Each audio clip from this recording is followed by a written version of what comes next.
in outreach with some of those sort of countries in Africa already. I know through Europol and Interpol.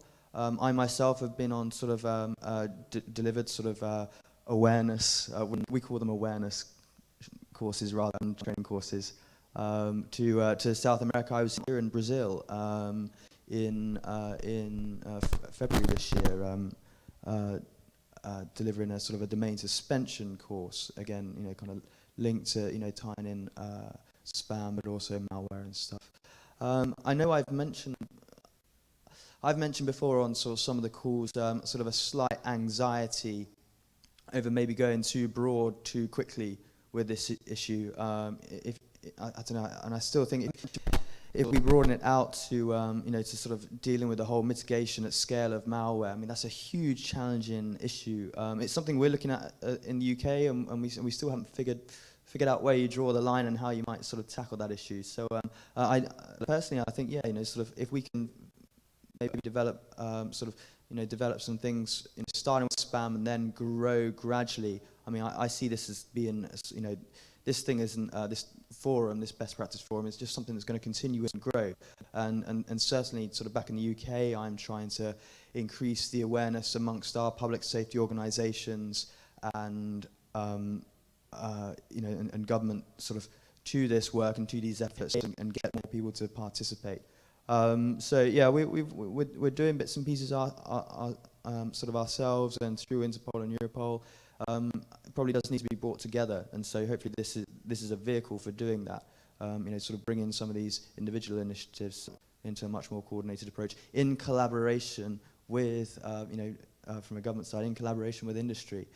So just to sort of pick up on ICANN, on the ICANN side, there's a lot of work going on. The Government Advisory Committee has set up a public safety working group, which I'm certainly trying to use as a vehicle to get my more technical people in government and law enforcement and those public safety bodies to engage and interact and with the registry community and registrar community. There's some really great stuff that's been going on with the Spec 11 issue there, and I think if we can kind of bring, sort of maybe see if we can bring all that together, it might really help. But I don't know, I just want to also pick up on the point, I was slightly late in, I'm sure you covered it, but yeah, you're absolutely right, this is a global issue. It's if there's a weakness in one place, there's a weakness across the board. On a recent job, before I moved over, I was working on Dridex. I was the technical lead on the Dridex work in the UK. And those malware infections were all kicked off through spam campaigns, and it's all sort of, there's loads of stuff online about this. But what they would, the spam was being delivered there by forging email accounts of legitimate companies, legitimate UK companies. So, it wasn't sort of, some problem over there, it was a problem right on our doorstep, and that was a real challenge. And sort of, I think the way we've kind of figured out to help deal with that is through DMARC. I know that's a sort of a really hot topic, it seems at the moment on a lot of the other forums. So, certainly we in the UK, we know we've got to get our own house in order and try and increase adoption of that amongst industry to try and sort of stem those problems that we face. So it's it is a real global problem, and certainly I think in the UK we wouldn't be preaching. We've still got a lot to learn ourselves. But anyway, those are some musings. Thank you. And you find another victim to pass the microphone on. That works brilliantly. And thank you, Dominic, for taking this initiative. Okay, let's see. No, I think that one's live. This one's not. There we go. Okay, thanks. Okay, so in order to make my comments, first I need to give a couple of sort of preliminary plugs. First, I want to give a plug for a session that I'm running on Thursday morning at 9 a.m. on developing the internet's infrastructure in developing nations. And I do that because I got involved in that because I am chairman of the Internet Infrastructure Coalition, which is a trade association which tries to pull together the broad coalition of companies that make up the Internet's infrastructure, not just the registrars and registry communities that are generally engaged around here, but data centers, web hosting providers, cloud providers, people that aren't usually involved in Internet governance-related issues. And in that capacity, I've spent the past couple of years occasionally working with Neil there on best practices related issues, and I'm often one of the people that's standing up and talking about how a lot of these organizations are, like you said, small businesses. They're organizations that don't have a tremendous amount of capacity, and so when we're building these best practices, we need to be able to build best practices that are able to be followed by small organizations without tremendous budgets, without tremendously big staffs. That's something that, as an organization that is made up of mostly small to medium businesses, that I've been pushing as I've been working with Neil, and we've done a pretty good job of putting in place certain best practices within the MOG documents that allow people to do that. I'm coming back to the session on Thursday because one of the things we're doing there is we're saying, okay, well, we've had a lot of discussions in IGF over the years about how to start an IXP. Now let's go ahead and talk about the fundamentals of a ecosystem that involves data centers and ISPs, and how you get there, how you get past the power issues and reliability issues that get you to be able to have that infrastructure, and then what happens once that's developed. What can you layer on top of that? What kind of businesses and economic growth come out of that? So now I get to my answer, which is, once you've got that type of ecosystem in which you have these burgeoning companies that are getting into this situation where they have to deal with content and hosting and things like that, you need to complete the cycle. You need to make sure that people know how to behave and interact responsibly in order to use that infrastructure that they have developed. And so if you're looking for funding, if you're looking for ways to fuel this project, it should be the same people that are investing in these core infrastructures. That you don't just want to make sure that people have enough power and have enough capacity and have a data center and have an ISP. Those same people have to make sure that you can use those things responsibly. So that should be the people that are funding this type of initiative. And you forgot to introduce yourself for the record. Oh gosh. Okay. So my name is Christian Dawson, and I'm chairman of the Internet Infrastructure Coalition, or I2 Coalition. Thank you. And I think I made the same mistake when I started. I forgot to introduce myself. So for the record, my name is Marcus Kummer, and I was coordinating this effort on unsolicited communication. Thanks. Okay, who else would like to? Shall we continue with the exercise on passing on the microphone in the room? Little appetite. Okay, Neil would like to come, please. I'll give some folks a break for a moment to think of something to say. I was taking some notes here, and a couple of things came up. The notion of direct peer relationships, I think Bill mentioned that, where when you put people from the same company or from the same country or competitors into the same room, they have a reticence to show their ignorance. We all do. That's natural. We all don't want to be thought of as not smart, or so I went and looked up capacity. What is it? Capacity building, because it's not a term I actually knew, and I found that kind of fascinating because we talk about it a lot, but it seems to me to be fundamental. Where is this Wikipedia thing? I just had this wonderful. Oh my gosh. Well, I'll skip that for now because I can't find it, but suffice to say that I would believe that the notion of not having the capacity to deal with what are inevitable security problems in developing nations that will come about as a result of not implementing fundamental best practices will severely hamper their ability to deploy to the next billion and the billion after that.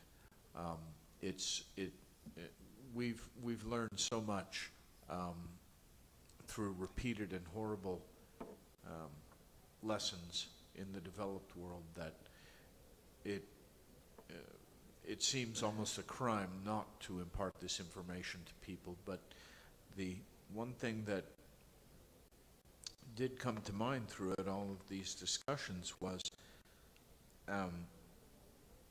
absolutely we should be looking to leverage peer-to-peer information imparting as well. In some circumstances it would not work.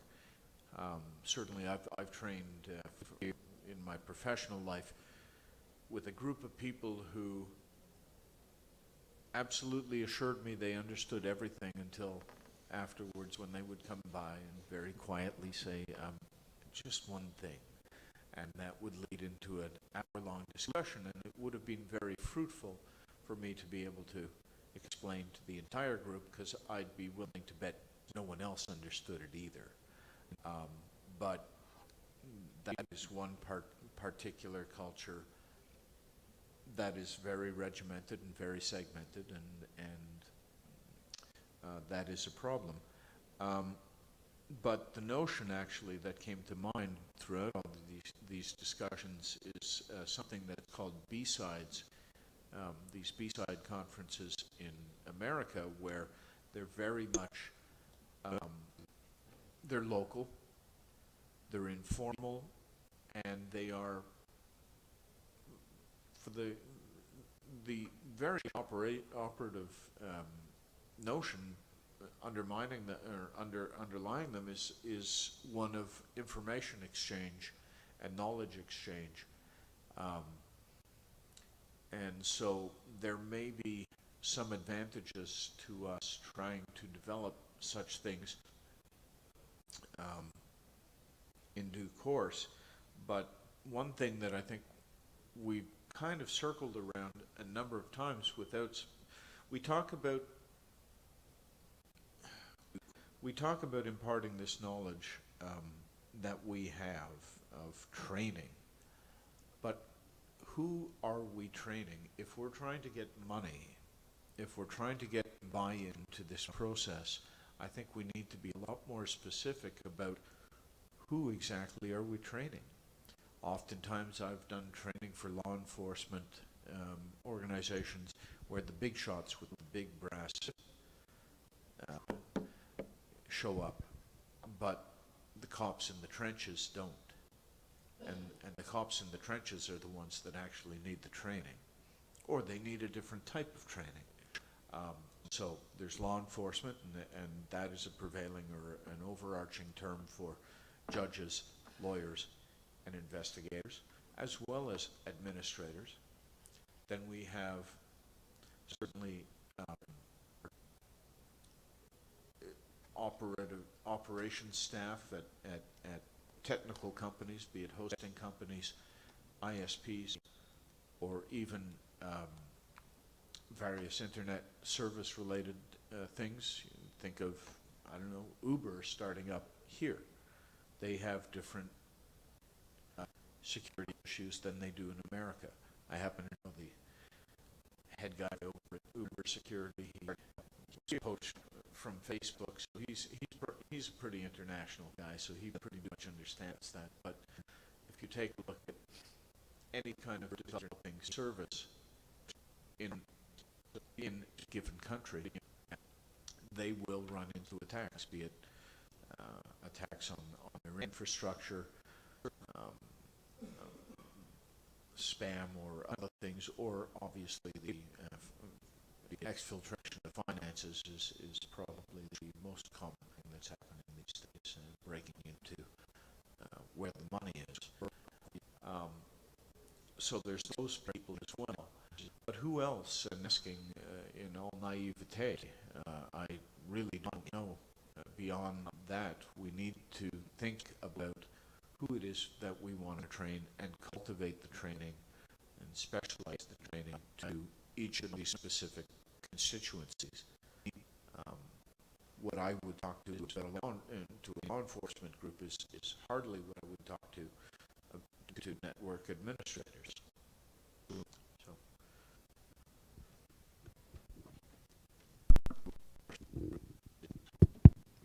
So, I kind of think that the first people that you need to train, this may be even before you do some sort of a technical deep dive, in these developing communities, you need to go to the entrepreneurs, the people that are setting up this infrastructure. Because as I was listening to you talk about the things that you need to do to learn lessons, I started thinking about some of the lessons that I've learned being in the web hosting industry for years and years.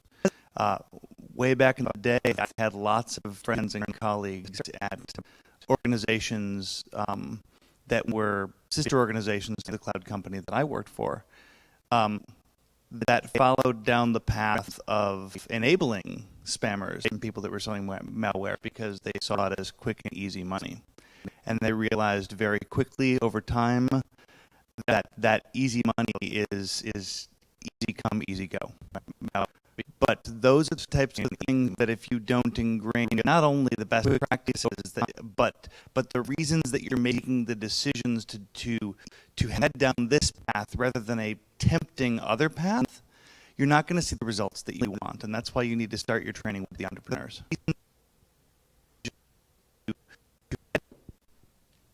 And once again, please state your name before you speak for the record.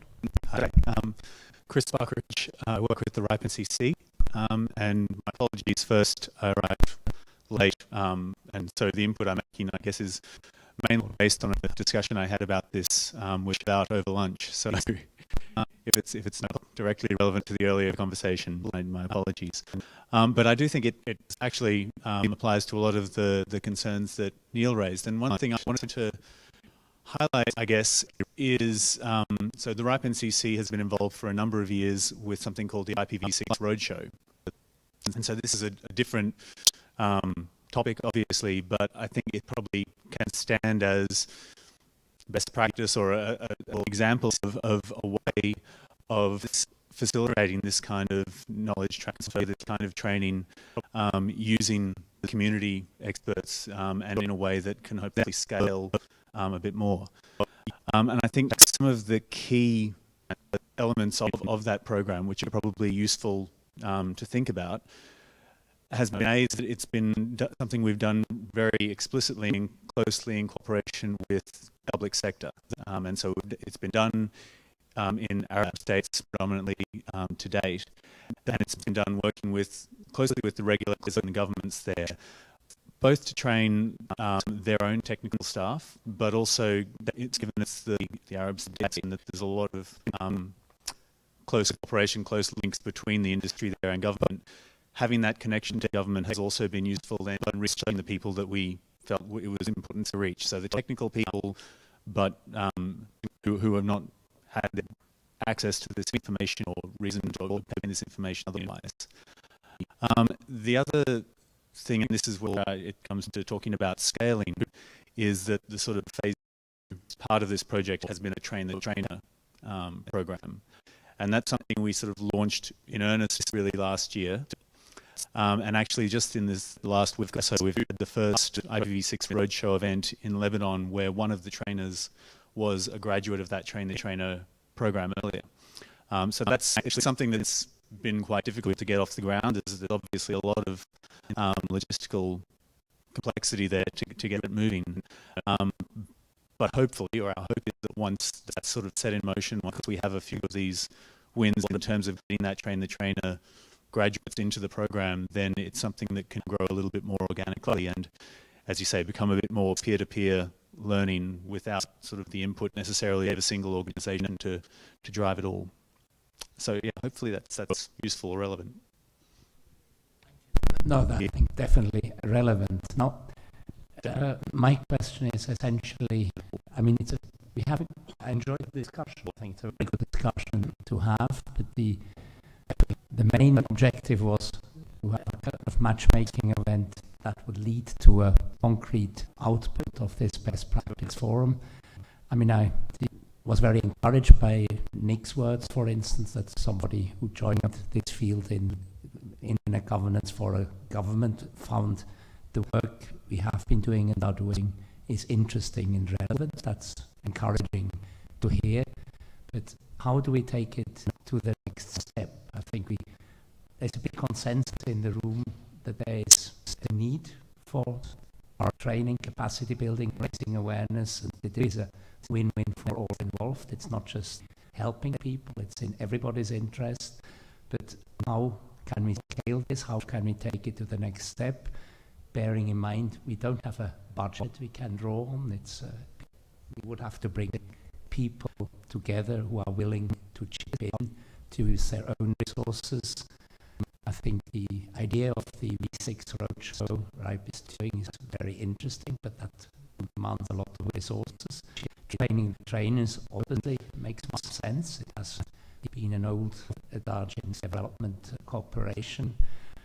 Piggybacking to existing events, such as Nick mentioned, that's obviously also makes much sense, but what are the concrete next steps we could propose as a concrete outcome?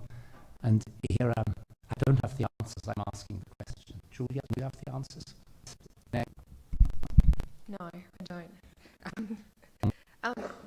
I just thought I'd quickly share though, and I joined the Office of the Children's E-Safety Commissioner in Australia, which opened on 1st of July this year. And we obviously do a lot of training with children. And when the former agency, the Australian Communications and Media Authority, started this, they were sending out teachers to all the schools to teach children about cyber safety. And eventually they realised that they couldn't scale this. So in the new office, there's a couple of things that we're doing, but one of them is virtual classrooms. So putting this into what we're looking at today, is there some way, if we can all step forward and help out in this regard, is there really a need for people to go to Africa? Can there be some sort of virtual classroom environment where the information, whether it's technical information, whether it's consumer education, or whether it's anything else, because we've discussed that it's a whole range of training needs as the new economy becomes connected. But using these using the broadband that we've got, we can help facilitate those outcomes, because as I say, we've been doing it at the E-Safety Commission and reaching out to more children than we could ever reach out. We do more of that actually with the trainer actually reaching out to teachers, so then the scale becomes easier and quicker. So just a suggestion from me. Yes. Yeah, we do a lot of online training, so I'm wondering if maybe partnering with somebody who could give you a platform for free if you provide the content, or all of us provide the content. I'm thinking Diplo, because they have such a reach. I know I'm passing the buck today, but seriously, somebody like that might be, because then that resource is quite, it's intensive, but it might be an idea. I don't know. I just wanted to jump in. So community capacity building to me seems that all of what we are talking about is integral. It's almost foundational to capacity development by definition. A conceptual approach to development that focuses on understanding the obstacles that inhibit people, governments, international organizations, and NGOs from realizing their developmental goals, while enhancing the abilities that will allow them to achieve measurable and sustainable results. So if we think about the lack of training, the lack of knowledge, the lack of best practices implementation, as we so readily and so rapidly deploy massive infrastructure to countries, to places, to cities that are ill-equipped to deal with those that would exploit it for malevolent purposes, and will do so with immense rapidity. It seems to me that every time you talk about capacity building, you need to be with regards to hooking up the next billion, that has to, without exception, include cybersecurity as a part of that discussion. And so maybe we're, instead of looking at doing things in parallel, we need to be stepping up and getting right into those discussions from the get-go, whenever they're happening, and going along with what is already perhaps being undertaken. A follow-up question, how do you see that in practical terms for the, this best practice forum as a very loose collaboration, how to step it up to get into this discussion? Since we're passing the buck, I think Tomas had something to say, and he probably has as much experience as anybody. Thanks a lot. So, first of all, of course, coming back to the previous question, who do you train, which I think could be relevant as well, or make it more more complicated before I simplify it. That's the third way. So first of all, there were a lot of people saying train the technical community, the first line, and that's all important indeed as a first step. But indeed, the issue is much complex, because if you want, the technical community doesn't act in isolation. So I had a privilege to, in my own country, to, as in my previous life as a lawyer, to be part of the case of the first spam case in the scene, like spammers versus the operators. I was on the good side, for the record. So, there was no laws that, there was like general laws and then kind of, how did then, and spammers were the ones who sued the operator, for blocking these spammers, because they were saying, look, you're denying us the quality, you're denying us the service, So technical community on that side, was doing the right thing, and then the lawyers came in, and as always, and kind of tried to do their job, whatever that is, So I think we, in this important, it was mentioning law enforcement, it was mentioned legal community, it was mentioned technical community, to look at all those things. And so that is the complex picture. Now, now does it mean for the specific work?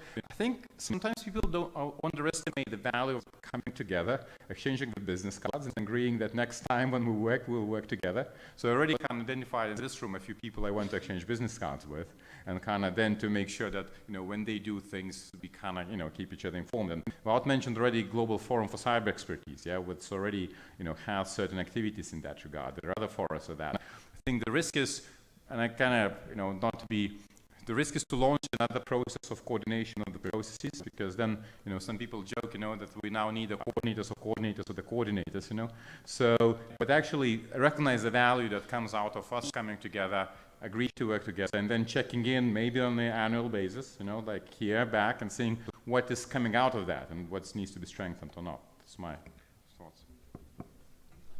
Reminds me, I was on a panel at the WSIS Forum, and we're talking about peer-to-peer, and there was one panelist who said there's also value in the peer-to-peer, and that is very much on the person-to-person, and that speaks maybe against too much emphasis on online processes and underestimating the personal contact. But Bill, please.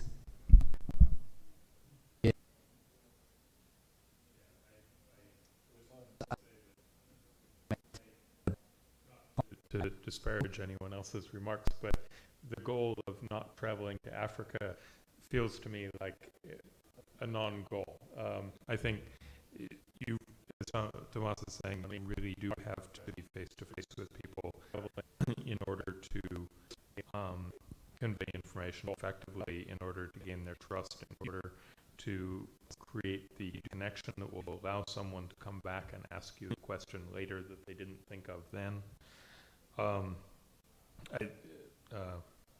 there was something else you just said that I was going to agree with. Now I can't remember what it was. My apologies. No, before that.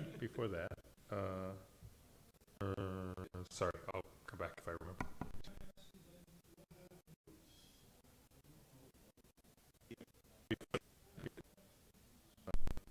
sorry. The other thing was that the creation of coordinating groups to coordinate the coordinating groups, right? That yes, there's very real danger in absorbing whatever productivity is available in coordination rather than actually doing the work. And I think it's important to recognize that the way internet governance works is that there are different groups that house the requisite knowledge in different areas, right? So in spam, it is MOG, right? MOG is the only international organization of internet governance dealing with unsolicited email, right? So we don't need to create a coordinating committee when we already have an internet governance body that houses the expertise and is the center for that particular kind of work. Anything we can do to pile behind them and support them and give them what they need to get things done in this area is valuable, just as there are there's FIRST in CERTS, and there are a number of other organizations that focus. We don't need to create coordinating bodies over the top of the bodies that already house the expertise. I think that that's really correct, is that different types of training need different types of approaches. I just discovered that a friend of mine Facebook friend of mine who's been traveling all over the world is actually a SANS trainer. And they're very expensive training, but they go on site. And Bill is quite right that you need that. When I'm training my team, my support team in India, we get sent out there to do it. We're not doing it by teleconference. We're not doing it by Skype. We're not doing it. But at the same token, I think that having the ability to codify, and Bill and I've talked about this before, is developing training materials that can be presented by somebody knowledgeable on site. Because I fly into town, I do my hour training, my 2-hour training, my 2-day training, and I'm gone. Then what? But training the trainers, or at least having people who can pick up on the deck that I leave, or the training materials that I leave, I think there's immense value in that as well. So I think there's a number of different approaches, and I'm certainly not uneducated by any stretch, but I think that certainly having them I think there's some different input from people who've got experience with distance learning would be immensely helpful in terms of how you apportion things, instead of just saying, well, we always have to be on site. It's not always possible, and let's just do a MOOC, which I know people who've done several of them, and they're not, you get 30,000 people signing up, and about 3 of them actually end up finishing the course. So there's got to be kind of an assessment of each of these channels and their viability, and an exploration as to which ones are the most viable and efficient. Because let's face it, nobody's got, MOG's got all the global companies, but they really don't have the money to spend on efficient training. Bill runs is on the board of the foundation that MOG has studied to do training, but there again, we've got resources, everything except money. It's always the most scarce of resources.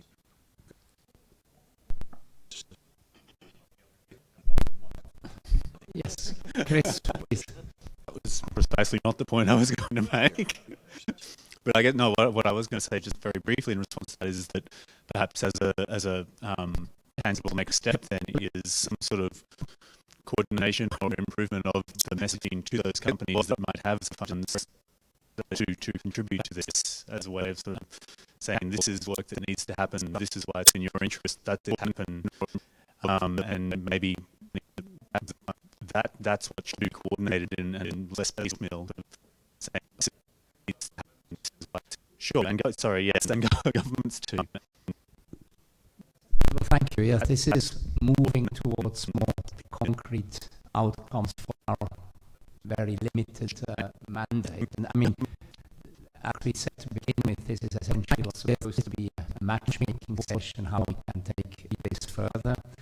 There will be tomorrow the actual best practice forum session, and we will not preempt the discussions that will happen tomorrow. But after that, there will be a report for the report session.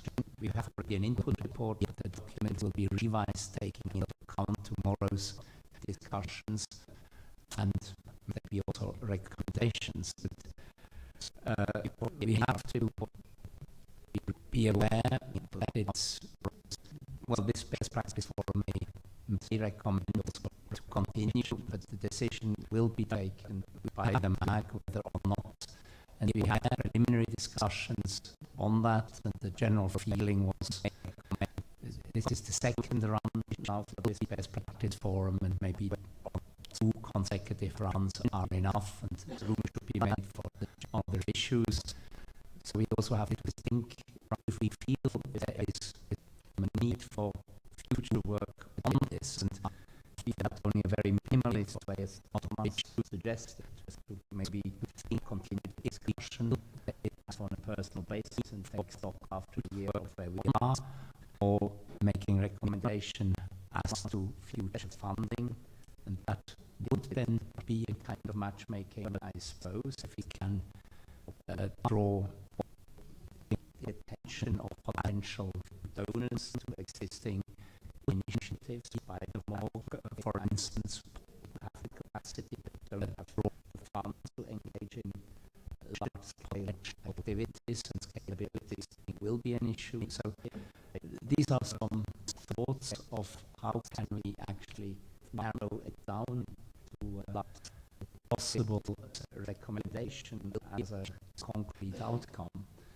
I think just to say, yes, we want to continue the work may not be good enough because it looks always a little bit self-serving. People will say, yes, it's normal that experts, they like meeting and they would like to continue. It's a natural inclination. But we may also have to think about other options, other alternatives. One, it's in the other best practice forum on CSERTs.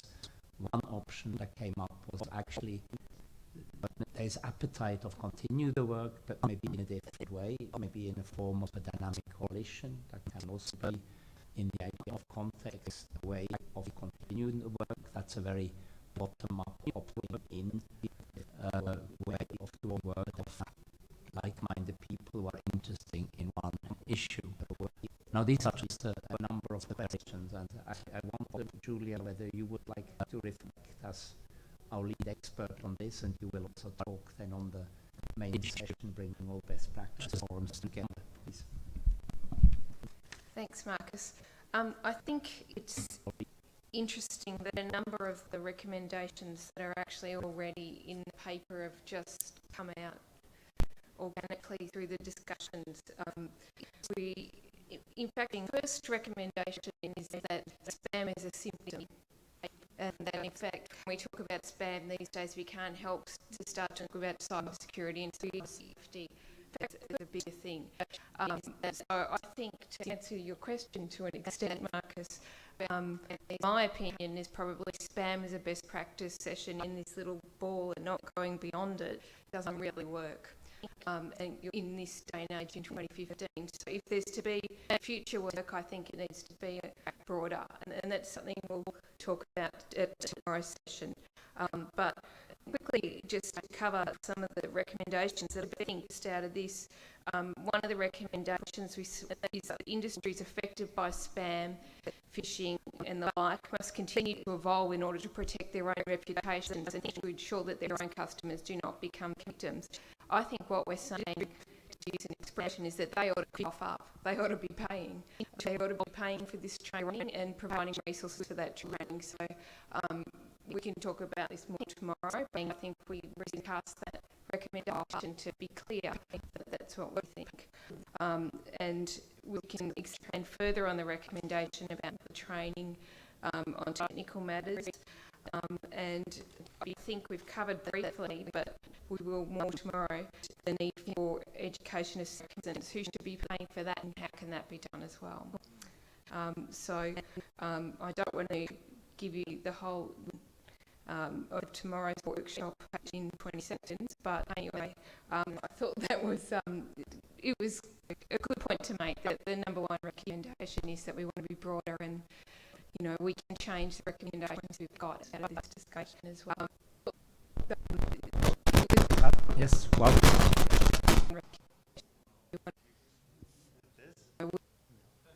This one?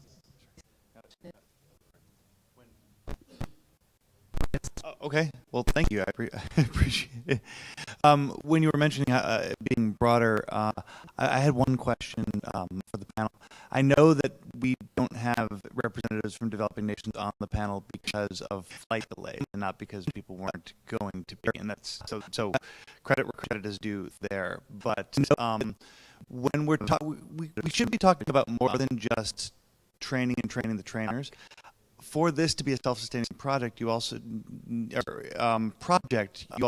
to make sure that you are training leaders who can own this process within their own developing country. You know, be it a offshoot of the MOG that starts up in a developing community, and some of the resources can be put towards bringing them back as a liaison meetings, that sort of thing. But I think that in order for these things to grow, leaders need to step up and take ownership of this issue within their own community. This isn't something that you can just hand somebody a training book and have them say, okay, we've got it from here.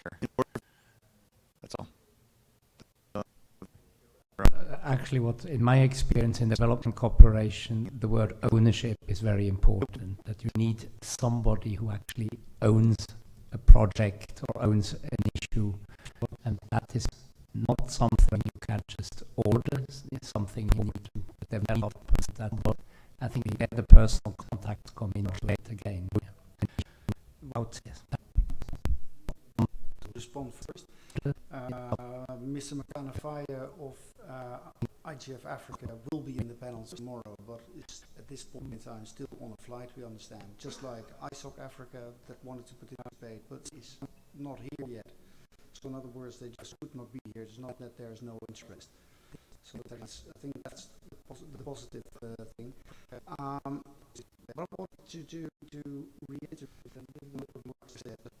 This work is going to stop 6th December, maybe a little bit afterwards, but that's where this best practice forum stops. So at this point in time, where as we are here, we have a golden opportunity to look at, okay, how should we continue this discussion? Because I think there is consensus in the room that this is a sensible thing to discuss. We also notice that several parties are not present in the room that you may want to have for some reason are not here, perhaps because they don't know about it or they have other things to do at this point in time in the conference. But how can we continue? And then I look at some of the more major organizations at the room, because we want to talk to each other. There, the initiative, the IT, the more foundation, more themselves, others here present, is how can we bring these people together in some sort of a virtual meeting after the IGF, perhaps. There's somebody who's willing to chair that for a limited period of time just to start, and who is there other persons willing to try and approach those some people that have to cover up the money, as Julia so nicely put it, but to approach them and say, will you please listen to us? Because that's basically at the point where we are, and that could grow into a dynamic coalition, or even in a decision by the MAG, if it's very sensible, or very serious, that they say, okay, we'll give it another mandate for a year, and then it will be discussed in the IGF next year, perhaps in Mexico.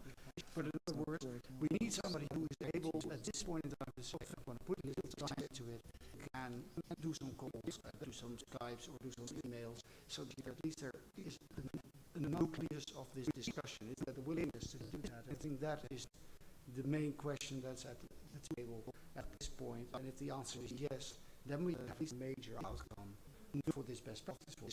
So that's basically what I'm putting to the room right now. Who is willing to put in a little time? And yes, I will volunteer a little bit just as a volunteer, but I can't afford to put all my time in that. This is just a few comments. I think a third best practice forum on unsolicited communication will not fly. I think it's the retweaking of the terms of reference. I think that could be a way forward, that we actually say, okay, we have done this for 2 years running, there's work to be done, but it needs to be refocused in a different way, and it is a crucial element for bringing the next billion online. And this is not just a, shall we say, a capacity building exercise, but it's in the interest of every one of developed nations.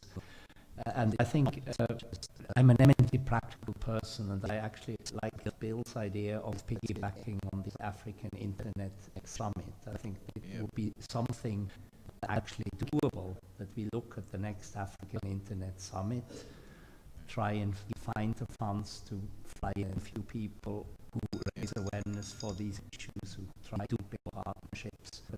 That could be, I think, some package that, in my opinion, might be doable. Also, funding-wise, that doesn't cost a fortune, but may have an impact in actually raising awareness among people who are responsible and who have the means then to translate it into action. So these are a few ideas on the table, but we will have the discussion at tomorrow's meeting, and tomorrow's meeting will be then producing the outcome. Neil, you want to come in now? Yeah, I wanted to kind of clarify a little bit. When we use the term spam or unsolicited commercial email or unwanted communications,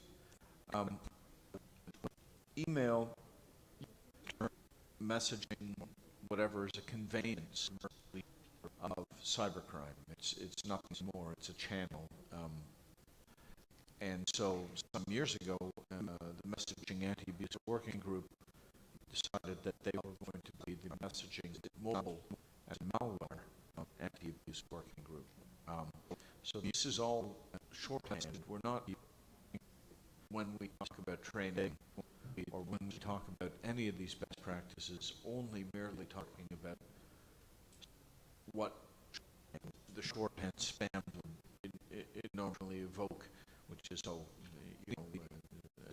a prince offering me $250,000 or whatever. It's a much broader issue. So spam is a tiny tip of the iceberg of a much larger matter, and that's really what we've worked on in year 2. And I think your comments are quite right. Is that we don't need another go around on spam. What we do need is another go around on cybercrime and cybersecurity, and how to train and work to better ourselves, better position ourselves on those areas. So that's something that we may want to consider. Thank you. I'm looking to the other end of the table. Thomas, do you have comments?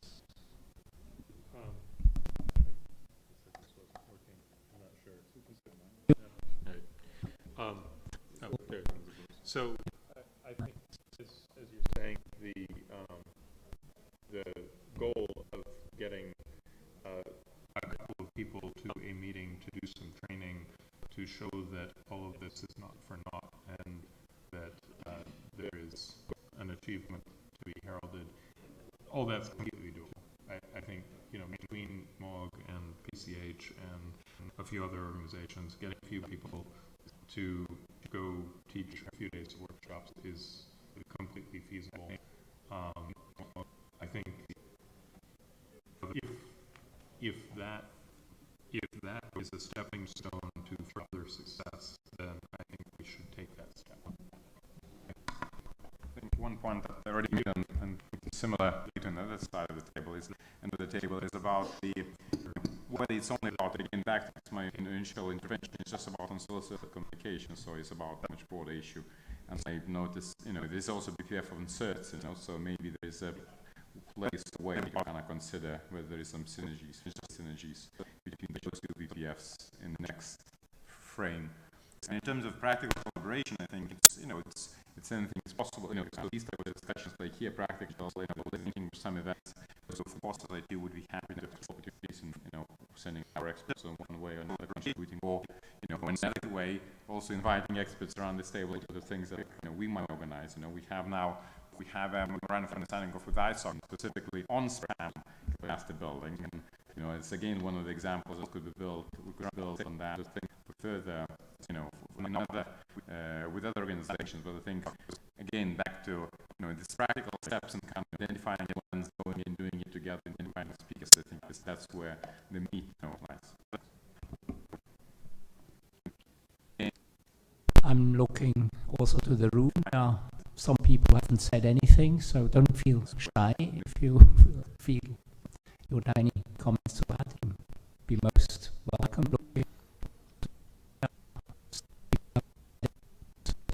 As we have one government representative in the room, I don't know, Nick, would you like to comment? Hello. Yeah, just a couple of thoughts on sort of some of these things. I like the idea of the B-side training. Certainly, when I've sort of been doing that stuff in the past, that informal information sharing thing is often I found to be the most beneficial. I do think it requires getting people in the room physically. There's something about sort of people sort of sat face to face with each other that does facilitate far better sort of discussion than remote. But it can work in a complementary manner to other forms. So I think. But it's a really interesting idea. I just thinking about sort of things I've done where things have gone off on a different train, but still been equally valuable because the trainer themselves is always learning, and that's the thing with these things. It's never a one-way process. It's always a two-way dialogue. So I did like the idea of that. I think there's lots of organisations that are already doing lots in this space, but it's maybe just sort of making those people aware of who else is doing something too. And if we can, through this, through these sort of different people that we've got in this room and, at this IGF, kind of help to bring together that understanding of, oh, well, you're doing that and I'm doing this thing over here. Okay, well, that's all right. So what are you saying there? Oh, we're saying this. And okay, I'm saying this. So if I say this other thing, then that will kind of link up. That's kind of the, I think maybe the sort of the benefit that we can get from it, rather than trying to create a whole new sort of organisation with a specific focus, because there's lots going on already. Funding, I don't know. I'll leave that one. I won't commit to anything on that. But I definitely agree. I think it'd be great to keep this thing going in some guys if we can, because I've come into this quite late anyway, because I'm only recently joined the DCMS team. But I certainly feel there's so much more that can be developed here. So I'd really like to see it going, keep going again. But maybe, as you say, sort of with a slightly different focus, maybe we can bring in some of the stuff from the D-certs thing, and maybe focus it as like a BPF on cybercrime, maybe as a focus, or something. That's just me thinking off the top of my head, because that might keep it sort of focused enough on the types of threats that we're talking about, but enable us to have that sort of that broad representation of of the varied issues within that sphere of cybercrime. But that's just a couple of thoughts. Maybe. There's Well, the sharing of best practices and exchange of information is very much at the heart of the IGF, and that was also the starting point of the best practice forums. It's not top-down teaching of something, but it's learning from each other, learning from past experiences, and also learning from mistakes, which is maybe the most valuable. You would like to add something, please? Sorry. Yeah, no, absolutely. But I think and getting the right people in the room, I think is key for me. Like, you know, as I said before, back when I was a cybercrime investigator, I had no idea about the IGF, and I certainly far less would have been able to attend this. So I've been trying to get sort of the public safety bodies in the UK aware of this and what's going on, and it's been a bit of a. They're aware of ICANN.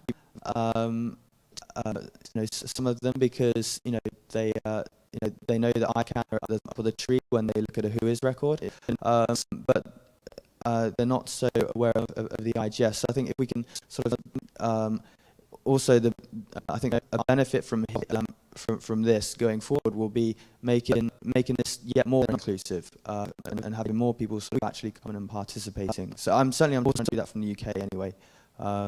So that's why I'd like to see this continue, because maybe more people we can get around the table. All good comments. Can we slowly wrap up the session? Actually, yes, we wanted that we'll be able to fill 90 minutes, but we filled it quite happily. I think it was okay. The room was not full, but I think it was a very good and interesting discussion, and I hope it will help for tomorrow's best practice forum. I wonder, Julia, would you like some concluding thoughts as you are our lead experts?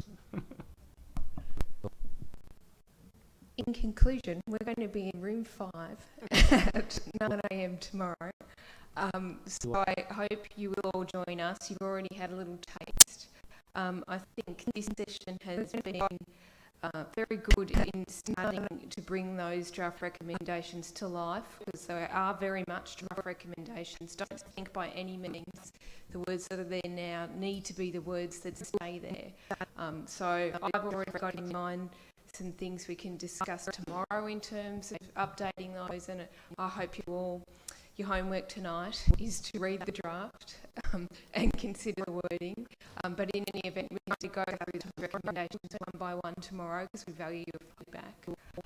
That's all I have to say.